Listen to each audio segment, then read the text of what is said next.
মিকাইল। তোমার নাম কি?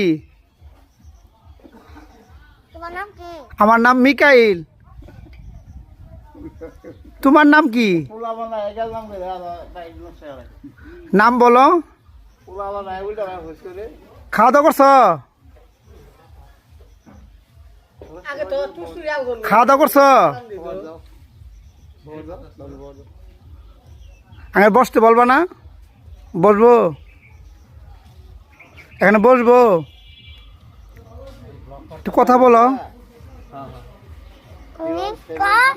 একটু কথা বলো, তোমার কথা শুনবো। তোমার একটু হ্যালো।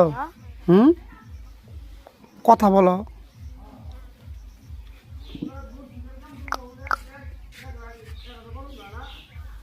Hello hello.